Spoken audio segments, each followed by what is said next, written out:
네, 그럼 지금부터 한국의 SDG4 이행과 교육회복 국제포럼 세션 A를 시작해 보도록 하겠습니다. 세션 A는 포용성, 형평성, 질 제고를 위한 미래교육 혁신, 한국을 넘어서 세계로를 주제로 진행이 되겠습니다. 세션 A는 한유경 이화여자대학교 대학원장님께서 진행을 해 주실 텐데요. 한유경 교수님은 한국교육학회 부회장을 역임하고 계시고요. 교육국제화 역량인증 평가위원장으로도 활동하신 바가 있습니다. 네, 한유경 교수님 부탁드리겠습니다.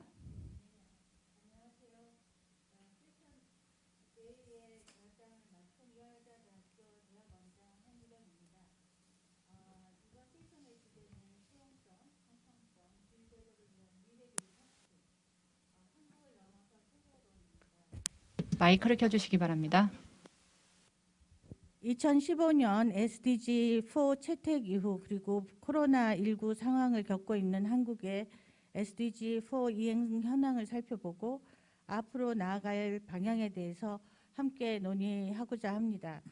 저도 이제 교육학과 교수를 지금 현재 역임하고 있는데요. 오늘 이 주제는 굉장히 관심 있는 주제이자 또 앞으로 우리한테 주는 시사점이 굉장히 많다고 생각을 합니다. 첫 번째 발표자로 우리 유네스코 한국위원회 한경구 사무총장님께서 발표해 주시겠습니다.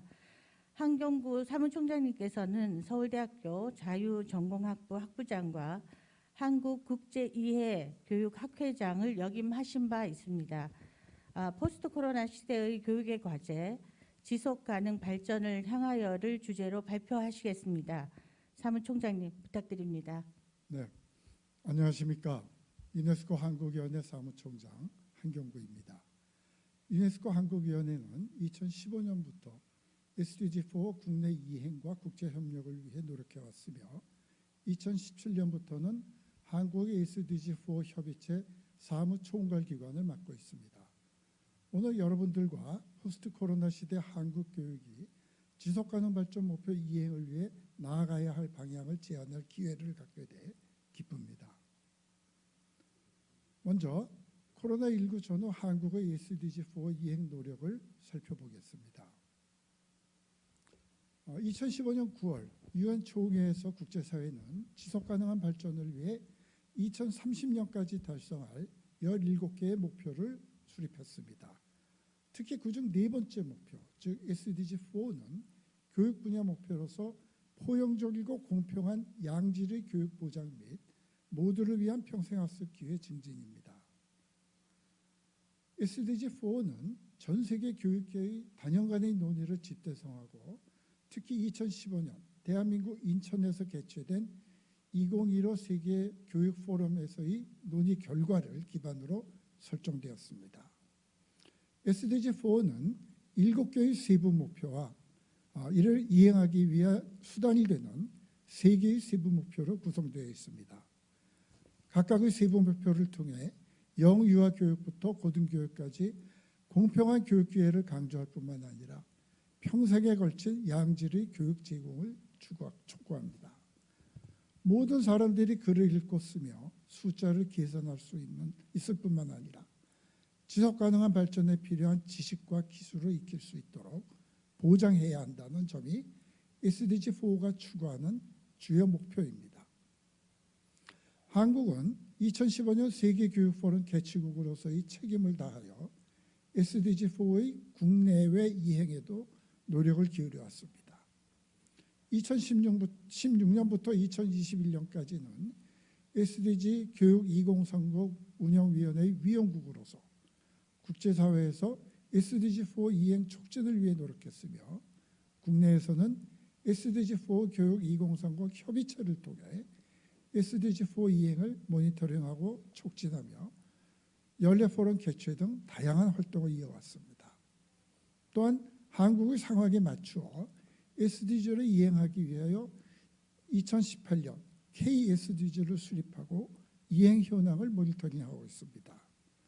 특히 올해는 유네스코가 주도하는 국가별 SDG4 이행 목표치 설정에 참여하여 교육 분야 주요 지표에 대한 한국의 2025년, 2030년 목표치를 설정하기도 했습니다.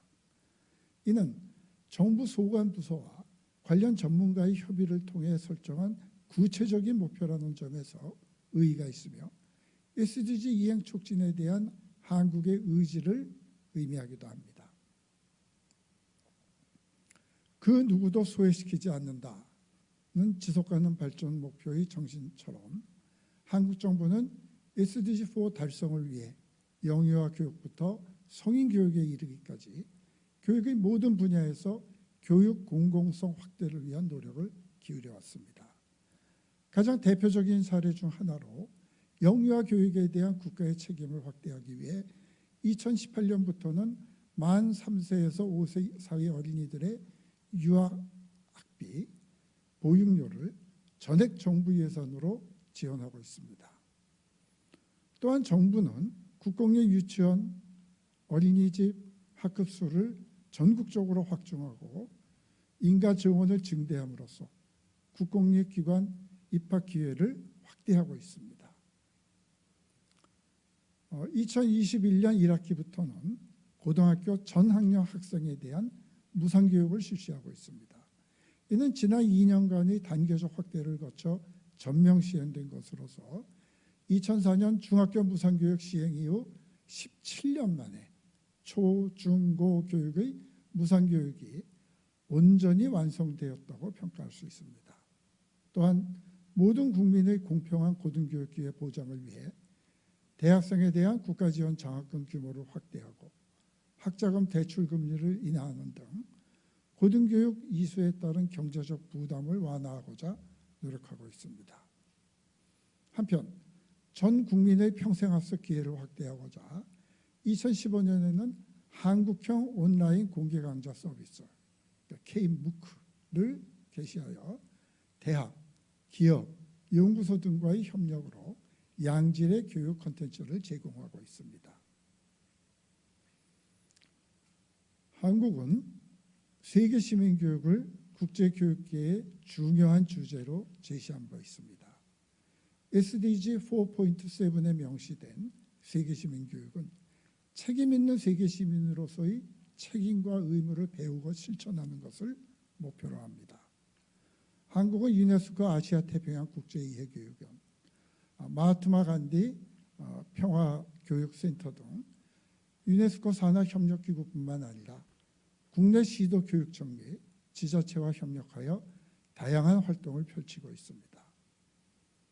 또한 유엔과 유네스코의 세계시민교육 우호그룹을 운영하여 코로나19로 인한 인종차별과 혐오가 전 세계적으로 확산되는 상황에서 더욱 주목을 받았습니다.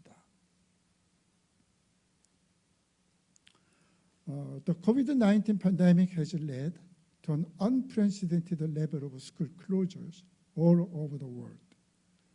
During this global education crisis, the Republic of Korea's Ministry of 한편 Education 코로나19로 인해 전 세계적으로 유례없는 등교 불가 사태가 발생했습니다. 전 세계가 맞닥뜨린 교육 위기 속에서 대한민국 교육부는 학생들에게 중단 없는 양질의 교육 기회를 보장하기 위해 끊임없이 노력해 왔습니다. 우선 코로나 확산 초기에는 정부는 원격 수업 체제가 기존의 교육 제도 내에서 안착될 수 있도록 법령을 정비하고 원격 수업에 대한 정부 차원의 지침과 가이드라인을 제시하여 교육 현장의 혼란을 최소화하기 위해 노력했습니다. 동시에 양질의 수업을 제공하기 위한 노력도 병행하였습니다.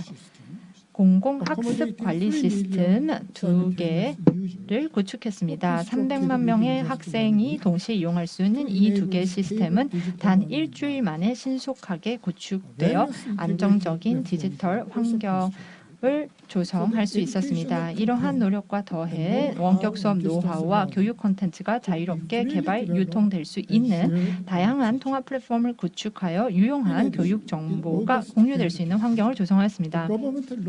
뿐만 아니라 2020년 8월에는 모든 학생을 위한 교육 안전망 강화 방안을 마련하여 저소득 가구 학생, 장애 학생, 다문화 가정 학생 등 취약계층 학생들에게 스마트 기기와 번역 콘텐츠 등을 지원해서 모든 학생의 교육 기회를 보장하기 위한 노력을 했습니다. Since 2021, 나아가 2021년부터는 교육 기회 보장을 위한 노력에 더해서 학생들이 건강하게 일상을 회복해 나갈 수 있도록 지원하는 데 힘쓰고 있습니다. 특히 코로나 장기화로 사회성 저하가 우려되는 청소년들을 대상으로 심리 정서 치료와 회복을 지원하고 또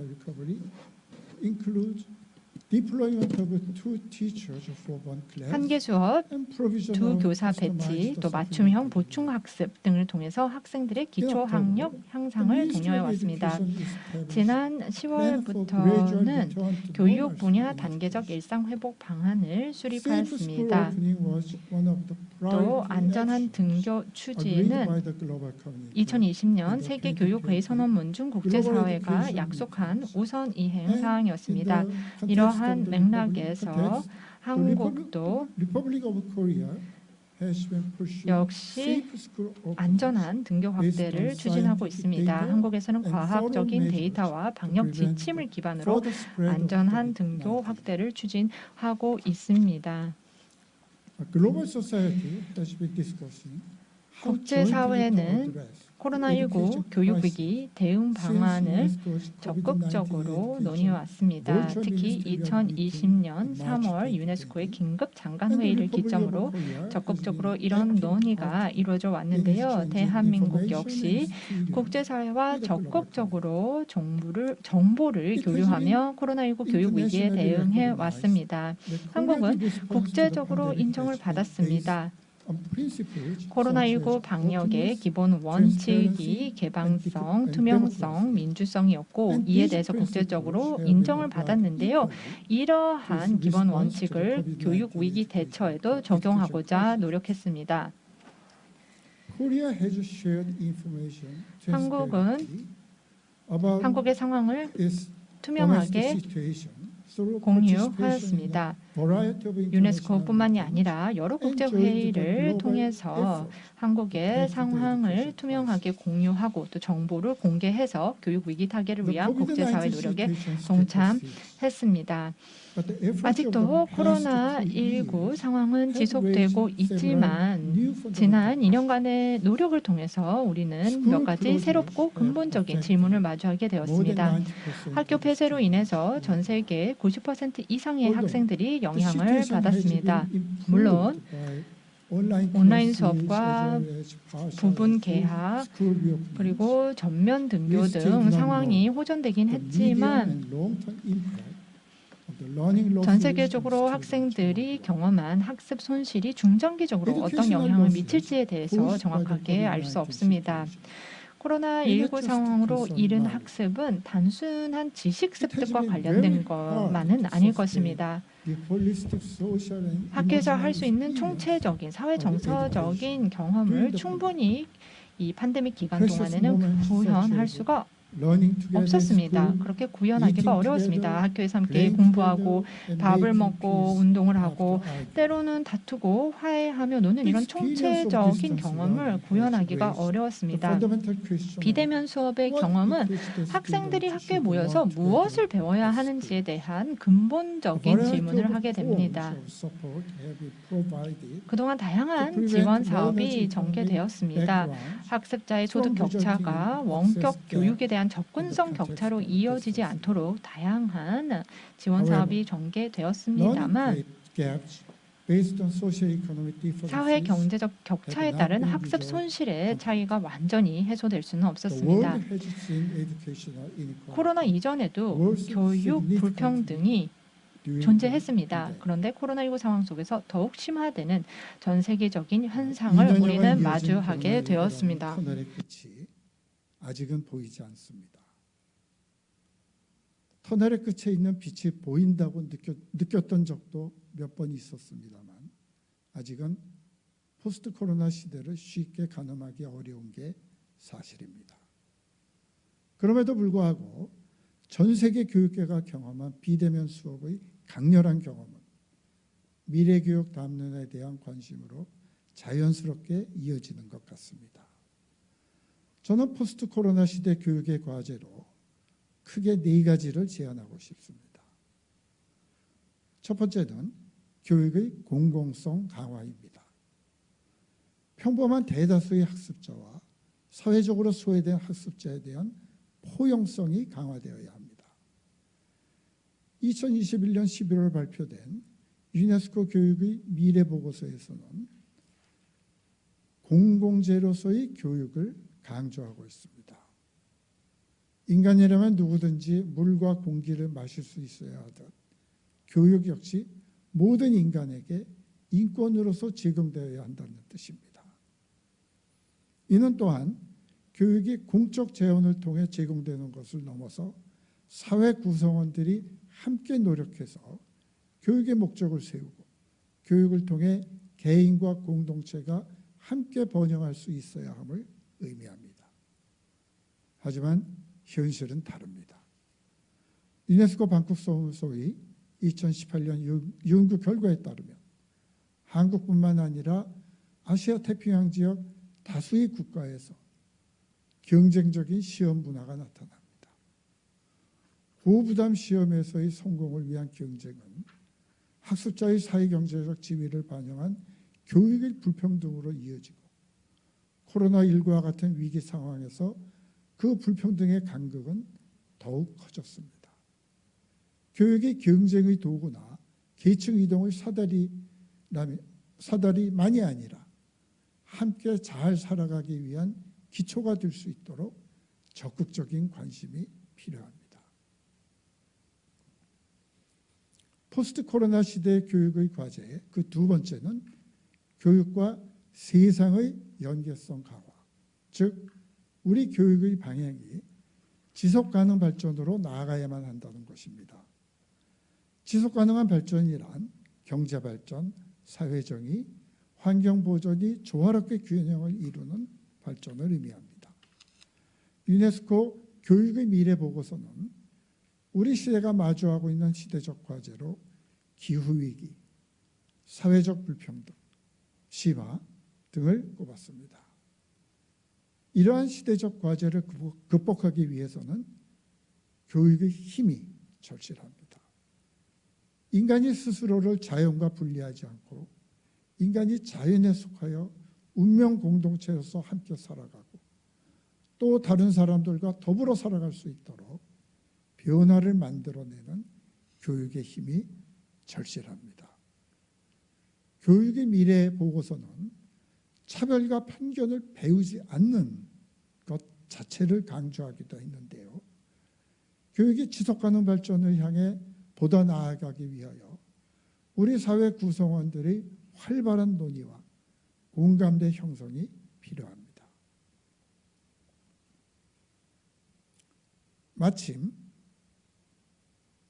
함께할 만한 부분은 현재 한국에서 진행 중인 환영할 만한 부분은 현재 한국에서 진행 중인 교육과정 개편과 관련 총론의 지속가능한 사회를 위한 생태환경 교육과 민주시민 교육이 전 교과에 반영되었다는 점입니다. 미래 변화에 대응하는 역량으로서 지속가능 발전과 관련된 역량을 강화해야 한다는 사회적 의지가 반영된 것으로 볼 수 있으며 앞으로도 우리 교육이 지속가능 발전을 향해 나아가길 기대합니다. 세 번째로 포스트 코로나 시대 교육의 과제는 평생교육의 증진입니다. 현재 진행 중인 대부분의 미래교육 담론이 학교 교육에 한정되어 있다는 점에서 이는 더욱 중요한 과제일 것입니다. 시대적 변화에 따라 오늘날을 살아가는 사람들이 학습해야 하는 내용이 지속적으로 새로워지고 있는 상황에서 과거의 학교에서 배운 것만을 가지고 이 시대를 주체적으로 이해하고 살아가기에는 한계가 있습니다. 학교 교육에 대한 논의에서 확장되는 미래교육 논의가 필요하며 궁극적으로는 우리 사회가 학습사회로 나아갈 수 있도록 교육 발전을 추구해야 합니다.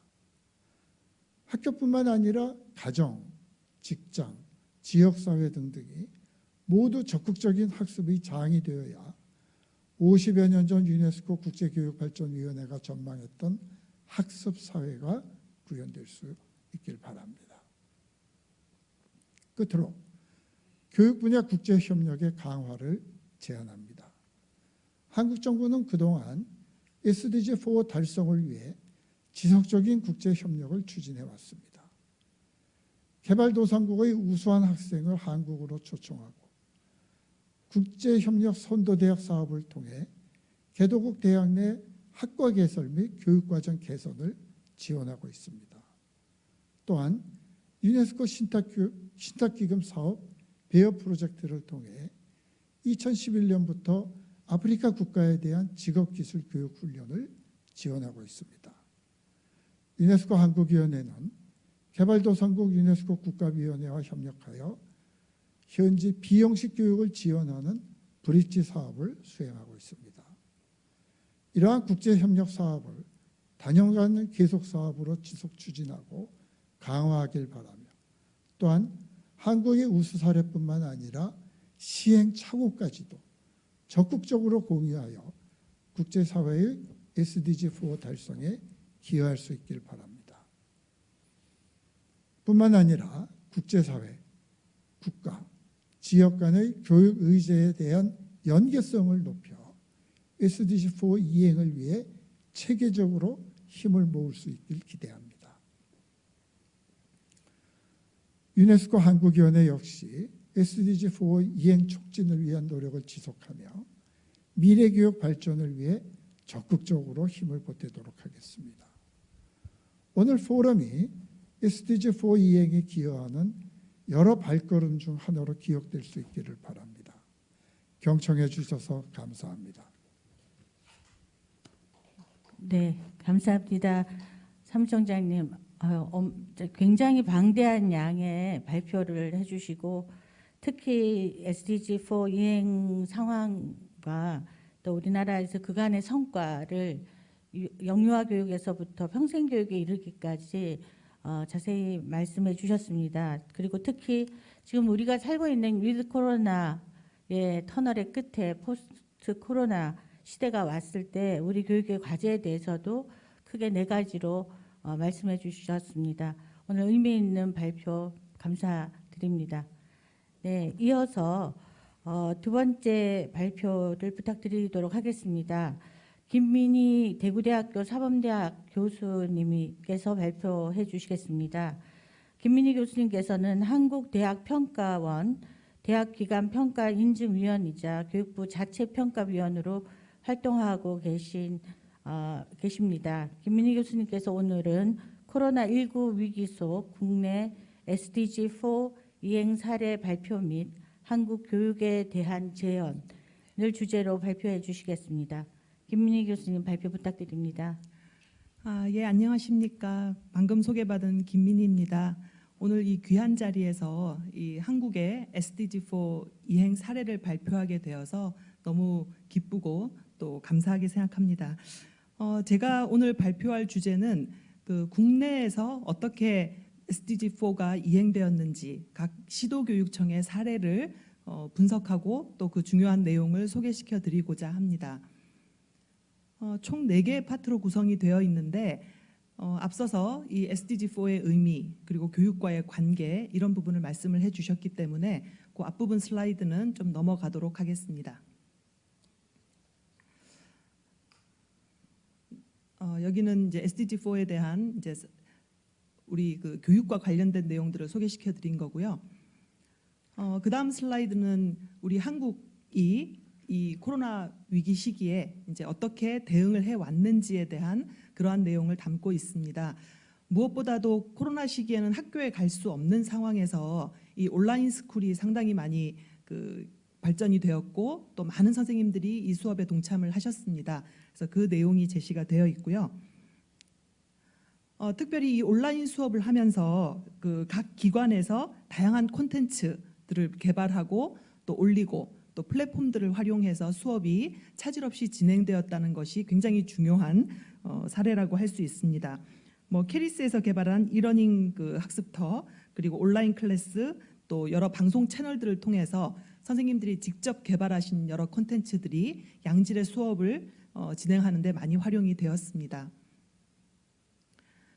이 뒷부분에 있는 슬라이드는 지금 저희가 이번 발표를 준비하면서 총 17개 시도교육청에서 이 SDG4 이행을 위해서 어떠한 노력들을 했는지를 한 7개 카테고리로 분류를 해본 것입니다. 그래서 4.2를 제외하고 4.1, 4.3, 4.4, 4.5, 4.6, 4.7까지 굉장히 많은 노력들을 기울이고 계셨고 또 의미 있는 성과들이 많이 도출이 되었습니다. 그래서 오늘 이 자리에서 모두가 다 모든 사례들을 다 소개시켜 드렸으면 좋았겠지만 몇 가지 의미 있는 사례들을 추출해서 말씀을 좀 드리고자 합니다. 총 17개 시도교육청에서 수행한 SDG4 이행 사례 중에서 저는 오늘 한 9가지 사례를 중심으로 말씀을 드려보도록 하겠습니다. 첫 번째, 서울시 교육청에서 수행한 4.1 사례입니다. 특별히 제목은 기초학력 보장을 위한 지원 강화라고 되어 있고요. 4.1은 보편적이고 또 누구에게나 공평한 교육 기회를 제공하기 위한 부분인데 서울시 교육청에서는 이 기초학력 보장 강화를 위해서 코로나19로 인한 학습 결손 회복 등 이 교육 회복을 위한 기초학력 보장 지원 강화 프로그램을 시행을 했습니다. 그래서 굉장히 학생 맞춤형으로 촘촘하고 아주 장질의 그런 기초학력 보장 프로그램을 실현을 했는데 중요한 내용을 그림으로 보시면 교실 안에서의 어떤 지원, 그리고 학교 안에서의 지원, 학교 밖에서의 지원, 이 3단계 통합 체계적 지원 체계를 마련했다는 것이 굉장히 중요한 사례라고 할 수 있습니다. 그래서 교실 안에서는 교사를 중심으로 기초학력 지도를 강화했고요. 단위 학교 내에서는 다중 지원 팀을 구성해서 단위 학교 안에서 기초학력 부진자가 발생하지 않도록 노력을 기울였습니다.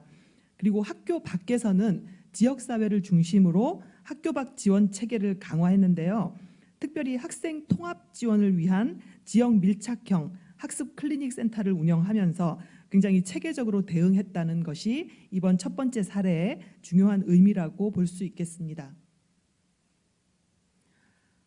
두 번째 사례는 전남교육청에서 추진한 전남온닷컴이라고 하는 플랫폼 사업입니다.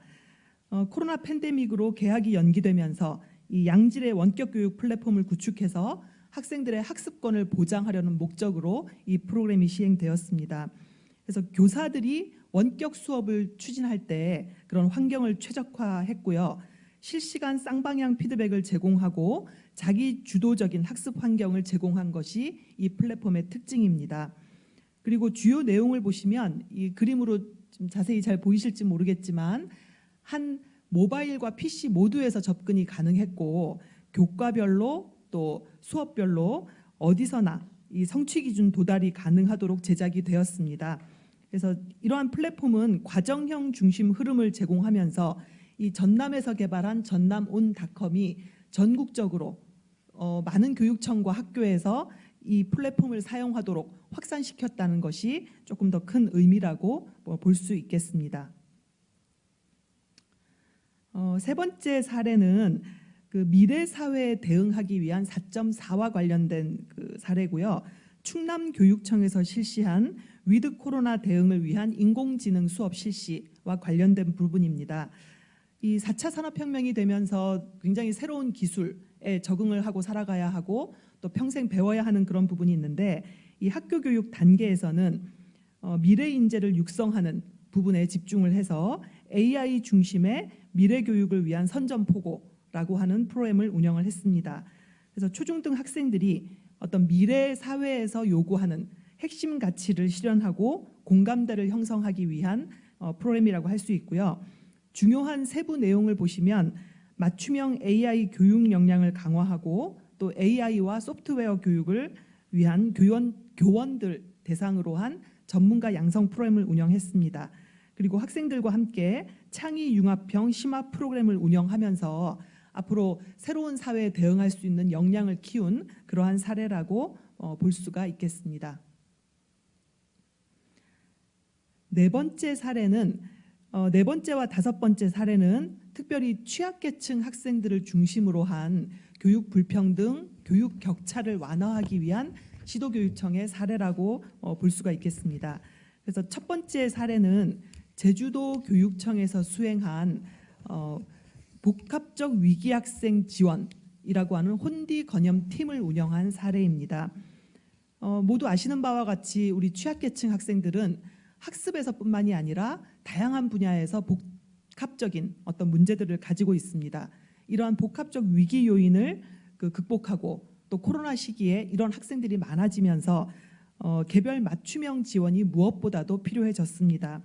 그래서 정책 방향으로는 학생들의 학습권을 보장하고 또 학생 개인별 어떤 종합 대책을 마련한 것이 굉장히 큰 특징이라고 할 수 있습니다. 그래서 제주도교육청에서는 1차와 2차, 3차에 걸쳐서 이 안전망을 구축하는 데 포커스를 두었고요. 1차 안전망은 학교 안에서 혼디 건염팀이라고 하는 전담팀을 두어서 취약계층 학생들을 지원을 했고요.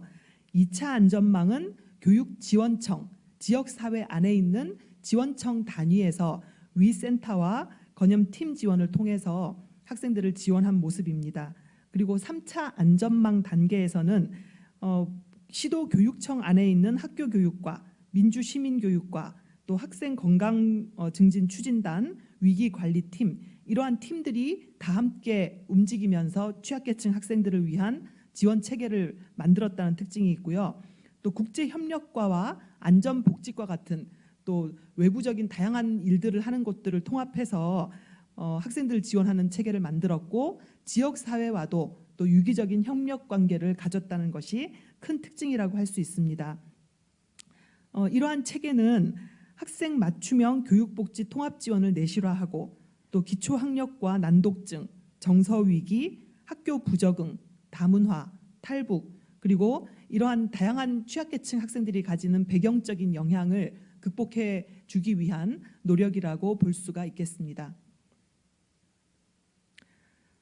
두 번째, 서울시 교육청의 사례입니다. 이 사례도 마찬가지로 복합적인 어떤 문제를 가진 취약계층 학생을 지원하기 위한 협치형 통합교육복지 지원이라는 프로그램입니다.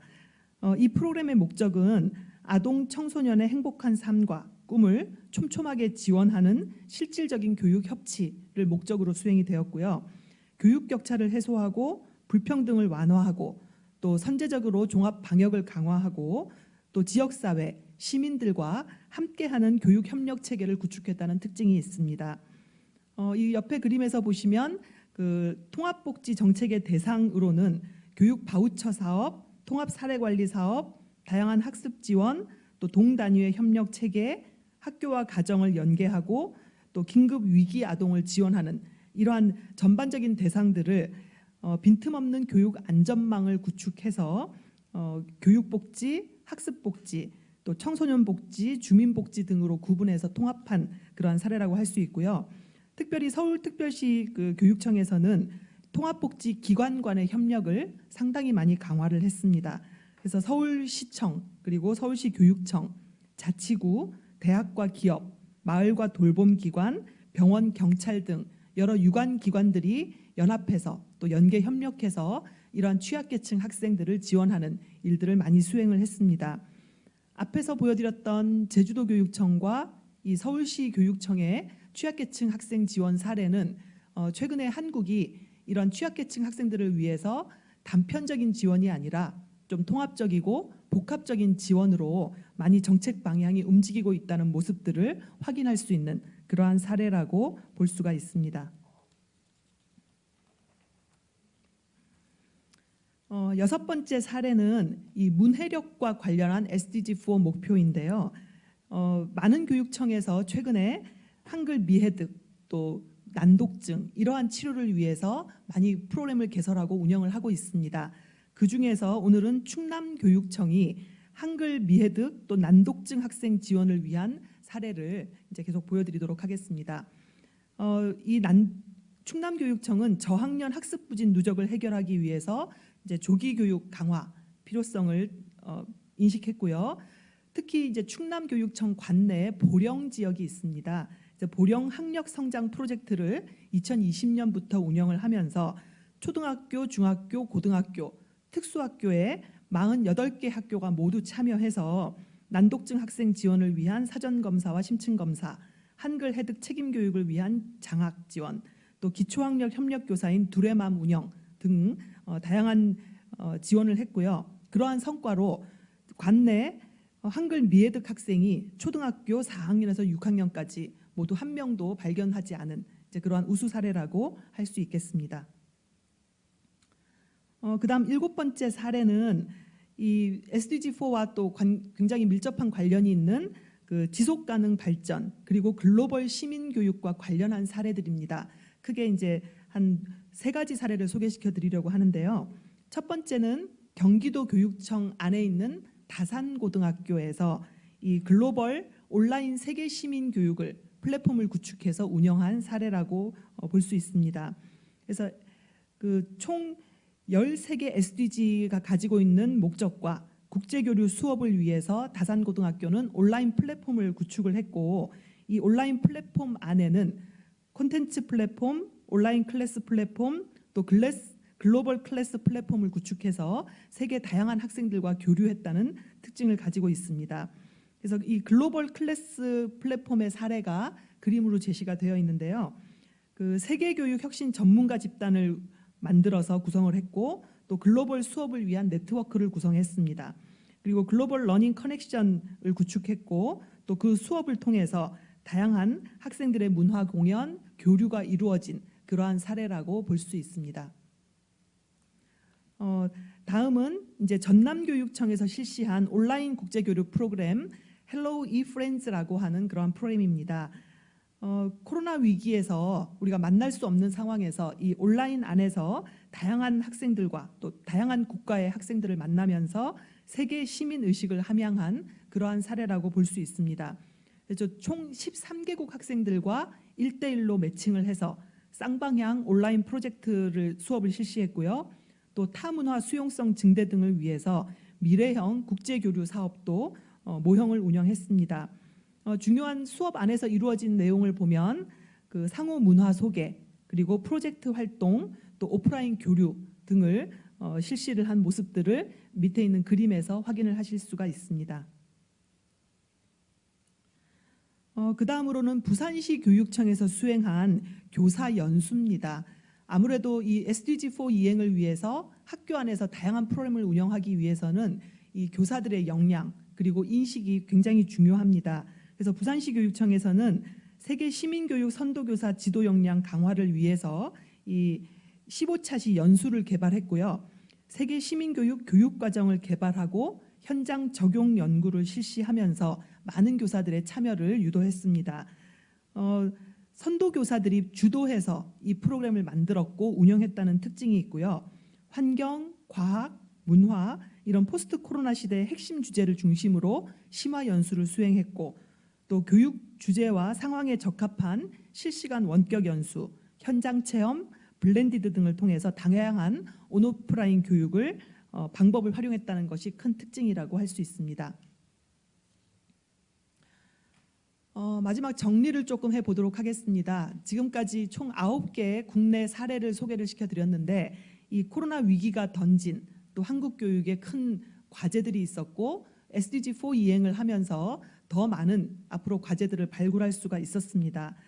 무엇보다도 중요한 성과라면 코로나 위기 속에서도 이 방역이 더 강화가 되었고, SDG4 구현을 위한 노력들이 각 시도교육청마다 모두 수행이 되었다는 것입니다. 그리고 온라인 수업 확대에 따라서 플랫폼을 구축하고 기기를 보급하고 컨텐츠를 개발하는 활동들도 수행을 했습니다. 특별히 기초학력, 난독증, 취약계층 학생들을 좀 더 집중적으로 지원하기 위한 노력들이 많이 이루어졌다는 것이 또 하나의 성과라고 할 수 있고, 국제교류와 세계 시민교육까지 이 플랫폼이 확장되었다는 것이 중요한 성과였습니다. 앞으로 이 코로나 위기가 우리 한국 교육에 던진 과제라고 한다면, 이 온라인 안에서 이루어진 것뿐 아니라 지금 오프라인에서도 학생 맞춤형으로 성장을 지원하는 다양한 지원 체제가 더 많이 구축되어야 한다는 것입니다. 그리고 교사들의 역량이 무엇보다도 강화되어야 하고요. 또 아까 앞에서 보셨듯이 학교뿐만이 아니라 지역사회와 협력하는 일들이 상당히 많아지고 있습니다. 그래서 학교를 포함한 교사, 또 지역사회, 또 전 국가 글로벌 차원에서 이러한 민관 협력 방식이 다변화되고 또 더 확산되어 나갈 그런 과제들을 가지고 있습니다. 이제 아무래도 이 SDG4를 학교 안에서 실현하기 위해서는 학교 교육 과정과 연계해야 하는 그러한 과제도 남아 있습니다. 그래서 학교 교육 과정 수업 속에서 교사가 어떻게 이 이행 과제들을 목표들을 인식하고 수업에 반영해서 좋은 성과를 낼지 고민이 필요하고요. 또 학교 교육의 포용성이 학교 밖 청소년에게까지 더 확대되어야 할 과제도 있고요. 또 글로벌 플랫폼을 활용해서 이 지속 가능한 또 글로벌 세계 시민 교육 양성을 위한 다양한 국가와의 교류, 연대를 확대해 나가는 과제를 한국 교육에 던져주고 있습니다. 이 뒷부분은 다양한 한국 내에서의 노력들을 말씀드린 거고요. 제 발표는 여기까지 마치도록 하겠습니다. 감사합니다.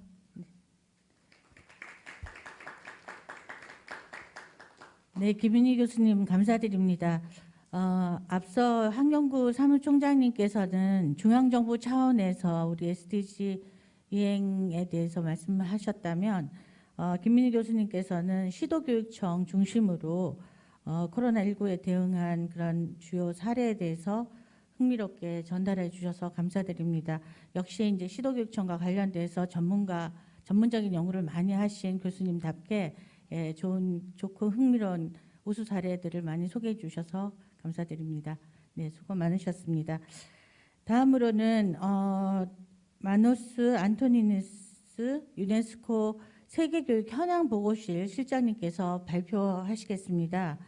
안토니누스 실장님은 SDG4 지표에 관한 전문가 협력그룹 공동의장으로도 활동하고 계시며 옥스퍼드 정책 매니지먼트 수석위원을 역임하신 바 있습니다. 주제는 세계 SDG4 이행 현황 및 한국 교육을 위한 제언입니다. 유네스코 본부가 있는 프랑스 파리에서 실시간 온라인으로 발표해 주시겠습니다. 네, 발표 부탁드립니다.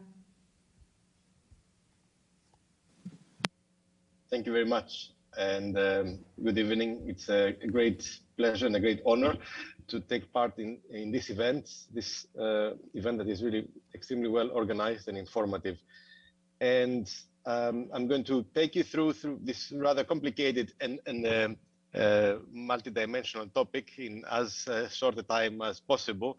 If we can turn on to the next slide, it is a very important question how we actually evaluate SDG 4. But let me tell you a couple of words about the Global Education Monitoring Report, for those of you who may not be so familiar in the Korean context with our work. We are an editorially independent report hosted by UNESCO since 2002. But in 2015, and I was very lucky and honored to be present in Incheon at the time, we received a global mandate from the international community to continue our work to monitor education in the SDGs. And our mandate is twin. First, we report on progress in education in the SDGs. That means we have a section in every publication that goes through each one of the 10 SDG 4 targets. Also, the relationship of education with other SDGs and education financing. Secondly, we have a mandate to monitor the implementation of national and international strategies to achieve SDG 4, as these were outlined in the Education 2030 Framework for Action. And that justifies why every report has a theme that is selected by our International Advisory Board. The purpose of this monitoring is to help hold all partners to account for their commitments to achieve SDG 4.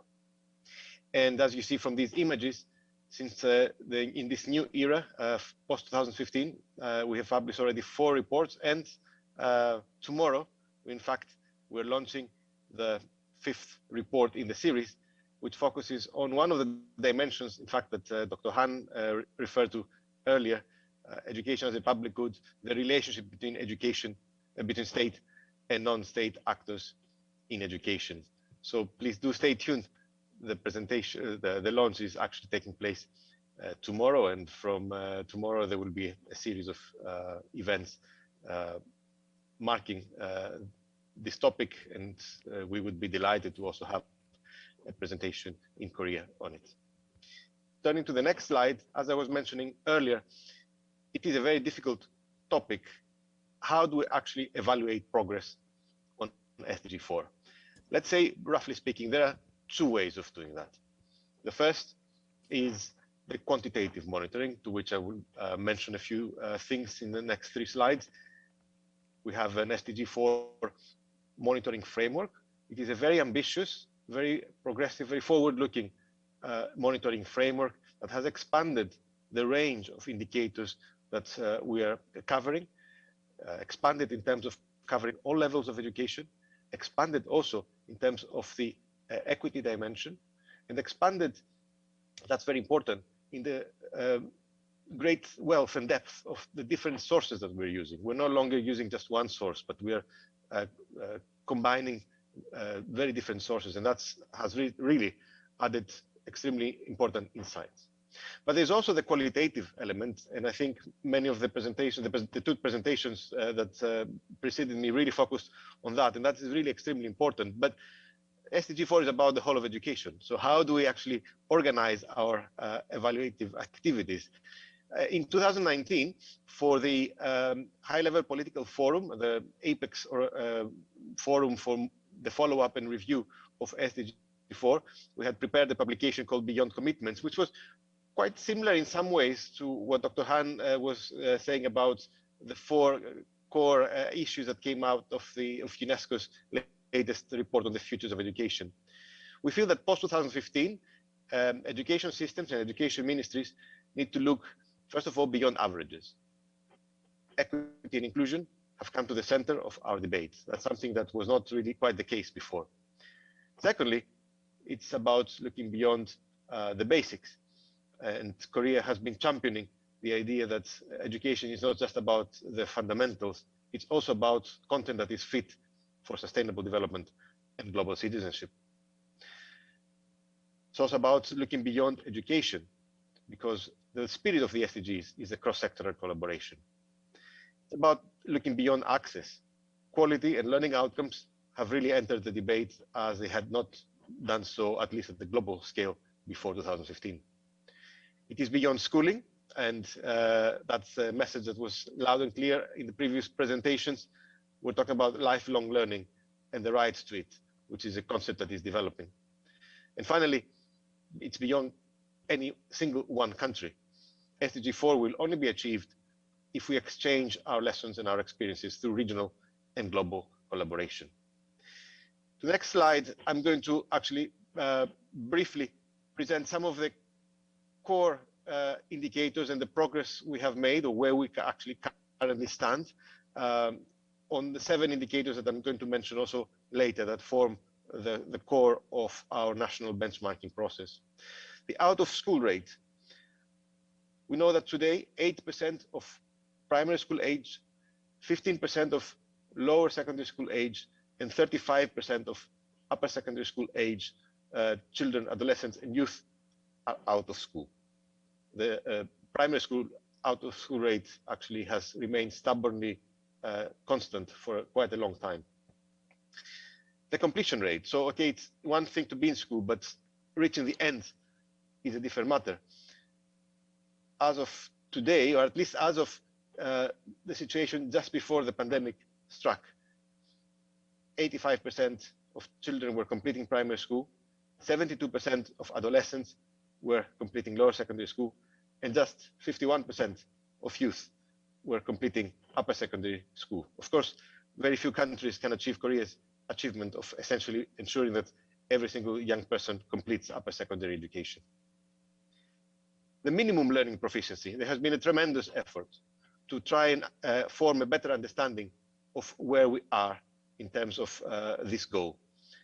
The best estimate provided by the UNESCO Institute for Statistics tells us that 51% of students achieve minimum learning proficiency at the end of primary education. And our best estimate of annual progress is that this percentage grows by, let's say, about half a percentage point every year, which means it would take us a very long time, well beyond 2030, to even come anywhere near achieving this goal. The preschool rates, so the percentage of children who are in school 1 year before their official entry to primary education, is 73%, and it's growing quite rapidly at least 1% percentage point per year. That still means we will not achieve, but progress is quite rapid compared to the past.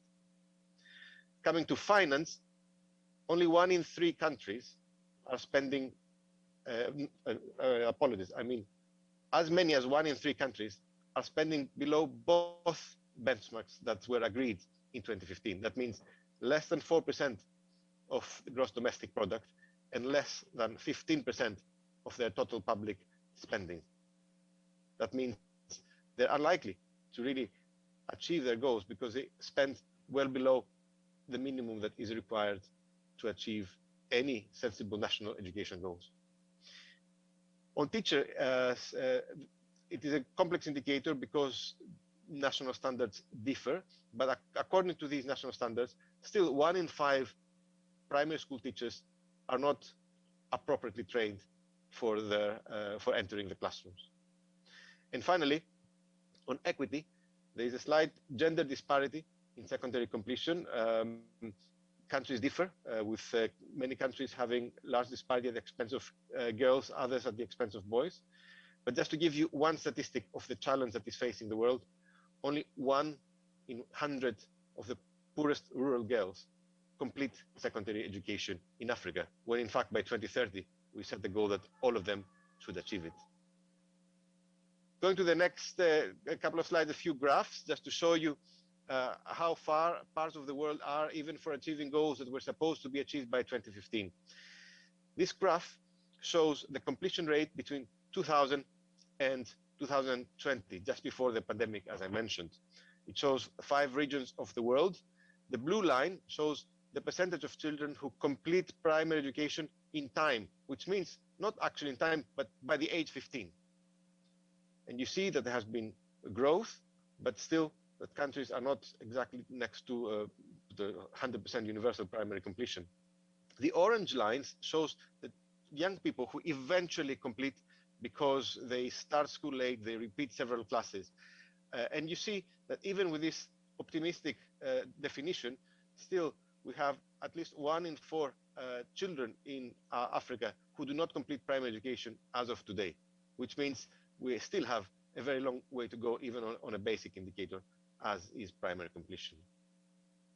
We will be featuring this new way of calculating the completion rate in a new site that will be launched tomorrow. It's called View, and it is actually accompanying the 3 websites that the report makes available on education inequalities, which is WIDE, on progress towards SDG 4, which is called SCOPE, and on country approaches to achieve selected policy areas through their laws and programs, which is called PEER. And to the next slide, this is very important when it comes to understanding how far we are from progress towards achieving universal minimum learning proficiency. The bars, the black bars, show the percentage of students who reach minimum proficiency. And you see, I was mentioning earlier that 51% of students of primary school age achieve this minimum proficiency, but that ignores those who actually do not make it to the end of primary school. And to take an extreme example, in the case of sub-Saharan Africa, 24% achieve minimum learning proficiency at the end of lower secondary education. But if you consider how many actually reach that level, only 1 in 10 adolescents reach the end of lower secondary education in time and have achieved minimum learning. That shows the magnitude of the challenge, at least for parts of the world. The next slide, I would like to emphasize, therefore, in that context, if we turn, yes, I was very pleased to see Dr. Han presenting really a very important development that was achieved this year.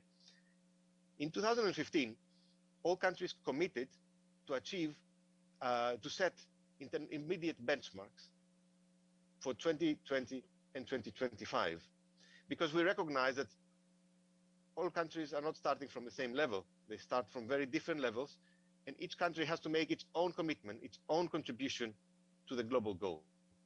That had not been done for the first 5 years, but we tried very hard, the UNESCO Institute for Statistics and the Global Education Monitoring Report, in the context of the Technical Cooperation Group on SDG 4 indicators, to agree, first of all, on a set of indicators that we could focus on, and these were the 7 indicators I presented earlier with their statistics, but then a process also, where we invite countries to explain how, in their plans, they're contributing to the achievement of the global goal.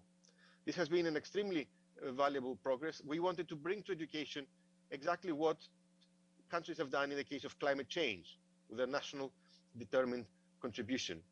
And the good news, as you see from this graph, is that countries actually have contributed. About 40% of countries submitted by the 1st of October their national benchmarks. The Republic of Korea, one of them, and we're grateful for that. Another 10% committed to do that and have already been doing in the last month. So the percentage of countries that we have national benchmarks for has increased. So 1 in 2 countries are well on course to achieve that. Another 15% of countries are from 2 regional groups, the European Union and the Caribbean Community, where there are regional benchmarks. So essentially 2 in 3 countries have made such commitments, which is a great progress compared to where we were even just a few months ago. Then we have a few countries which have plans with targets but simply did not participate. So we're trying to engage these countries in submitting their targets. And finally, we have a few countries, 1 in 5 in total, that have plans without targets or have no national plans. We will be publishing a report with UNESCO Institute for Statistics in January, and we will be calling on all countries to be ready to submit their national contributions to SDG 4 in time for the UN Secretary General's Transforming Education Summit in September, so that all countries have their targets specified. To the last slide, and suggestions for the Republic of Korea. Well, it is very difficult to make suggestions for the Republic of Korea, not only, of course, because the Republic of Korea is one of the very few countries that have achieved some of the core objectives of this agenda already. But I would say 3 things. First of all, we heard already, and we would simply urge you to continue trying to lead the Incheon agenda, of course, simply because it took place in the Republic of Korea, but also because the Republic of Korea is such a shining example of progress in education. So do continue to think of ways that you can influence the agenda and the commitment of countries in that process. A second and related suggestion is a perception that we have, at least from Paris, as we see it, and at least from my own personal experience, even before working for UNESCO, that the Korean international assistance program sometimes is not as coherent as it could be. Many other countries have organized their development agencies in ways that bring the different ministries' programs together, and we think there's still some scope for a more unified approach to some of the core development financing issues. But that's something, of course, that I know the administration has its own constraints, but it's something worth reflecting on how it could be improved. And third, and perhaps the issue that is closest to your heart, but also one that we are looking at with great concern. It is terrific to have Korea's support behind target 4.7. But we also need to recognize that the monitoring of that target is challenging. And we have currently a process whereby countries provide some self-reports in the process of monitoring these targets through the 1974 recommendation. But it's not clear whether that process is sufficiently formative for countries. We need, I believe, a more independent look at some of these very difficult and very sensitive topics of how countries cover core issues of sustainable development and global citizenship. And I think it would be interesting for Korea's contribution to this debate. Can we establish perhaps a slightly more independent perspective into how countries progress in this area, because the current arrangement based on self-reporting is not taking us as far as perhaps we need in order to mobilize and facilitate better dialogue between countries. But that's an open question, and I would be very happy to follow in the future if you have similar concerns. That brings me to the end. Apologies if I took longer than I hoped. Thank you very much again for the invitation, and I'm happy to answer any questions at the end. Thank you for your presentation. 네, 오늘 그 SDG4의 전 세계 이행 현황을 We 매년 are talking 발표하는 about 유네스코 the 세계 implementation of 교육 현황 보고서 SDG4, 실장님 발표를 and we were 들으니까 joined by 더욱더 the 현재 director 상황의 of the Global 중요성, Education 그 Monitoring 심각성에 Report, 대해서 and I think that his 체감하게 되는 것 presentation 같습니다. highlighted the severity and the gravity of the situation we are faced now.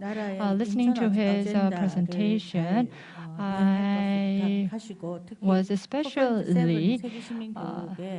moved and by his call for Korea to play a greater role in pursuing the Incheon agenda, and also the target 4.7. If you have any questions for Mr. Antonines, please leave it in the chat box, and we will be able to address your questions during the discussions and Q&A. Our next presenter is Professor Jari Lavonen of University of Helsinki. Professor Lavonen is also serving as a director of the National Teachers Education Forum in Finland. He couldn't make himself available for real-time participation for today's forum, so he sent his presentation in the form of video. Good afternoon. I'm Professor Jari Lavonen from the University of Helsinki. My presentation is based on a book chapter I wrote with my colleagues to the book Primary and Secondary Education During COVID.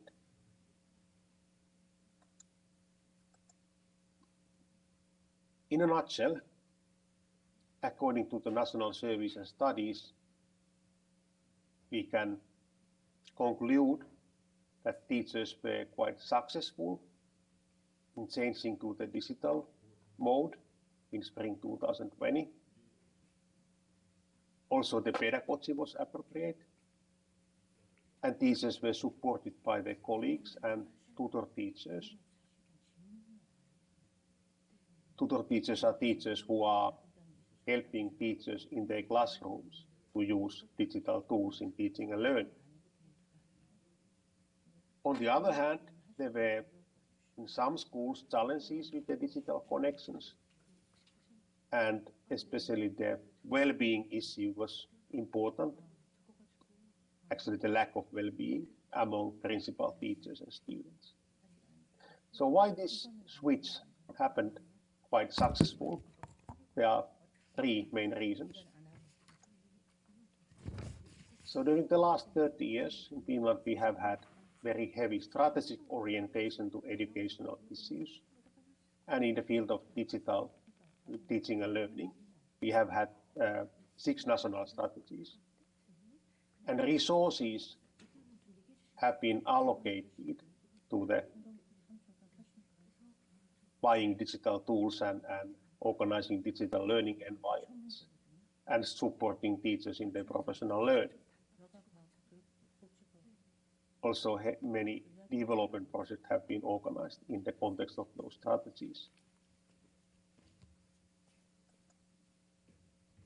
We have had follow-up studies related to the use of digital tools in teaching and learning, and the latest one recognizes that half of the teachers have appropriate level of digital skills, and 40% have kind of advanced digi competencies.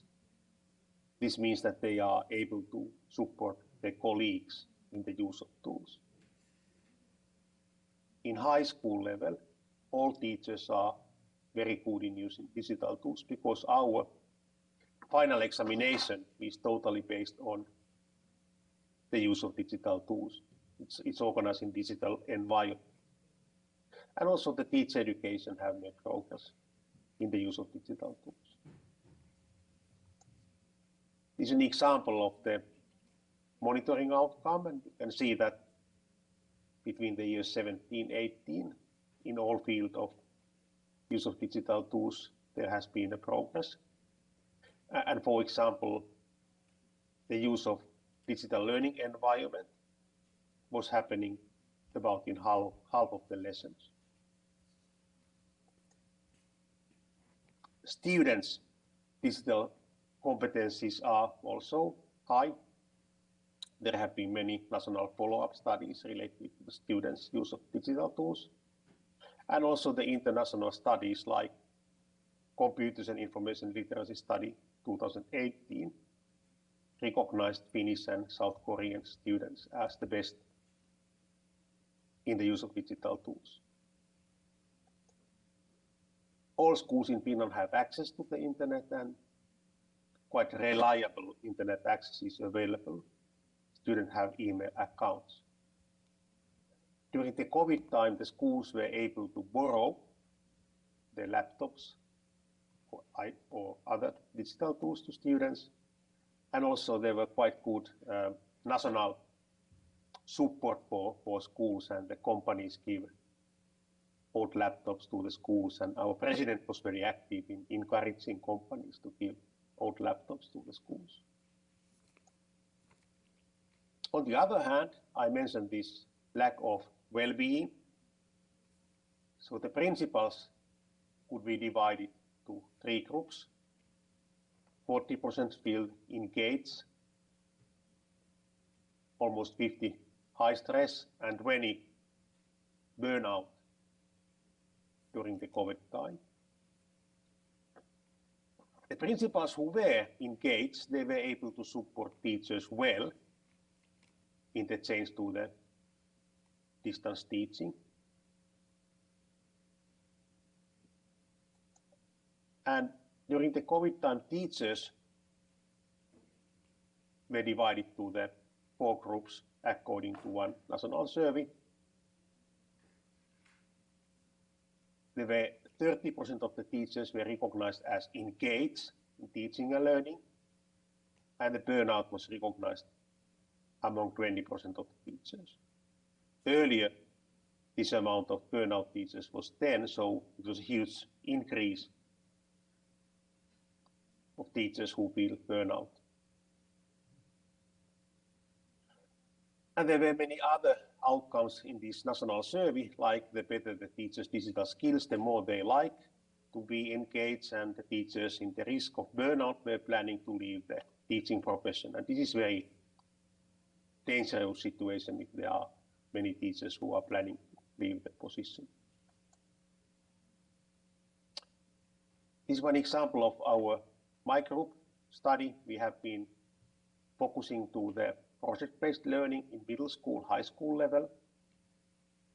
And we were also making research that how the project-based learning was organized during the distance teaching time. The project-based learning is a good approach when we are willing to have more student collaboration, more engagement in science. And according to this study we organized together with US colleagues, we recognized that in randomly selected situations, about 5% of those situations were situations where students feel engagement in learning. And before the COVID time, that percent was 10%. So students are not engaged all the time, but there was a heavy drop in student feeling of engagement during the COVID time. However, we can make progress with teachers. So we organized the test during the springtime 2020 and autumn time 2020. The schools, not all schools, but some schools were in distance teaching mode. So we can see that it is possible to increase the students' planning of experiments, students' collaboration, students making conclusions based on the data. It's more challenging in distance teaching and learning situation than in traditional situation. There are many case studies in Finland done during the COVID time, and this is one example. So example of 2 5th grade teachers who began to collaborate more and plan together online classes and organize distance teaching first and then collaboration activities and learning in a small group. So summarizing, so because we have had this long-term strategic orientation and also used resources for implementation and strategic aims for supporting teachers to learn digital competencies, students to learn digital competencies, and also make progress with the digital infrastructure. So the switch in Finland happened quite smoothly, and the pedagogy was appropriate, and there was support available, especially this tutor teacher model, which was implemented about 5 years ago, was very important for teachers. They get support just in time, how to plan, how to make distance teaching and learning happen. But on the other hand, lack of well-being in all levels of education. Thank you for giving this opportunity to introduce the COVID time teaching and learning Finland, and good luck for your conference.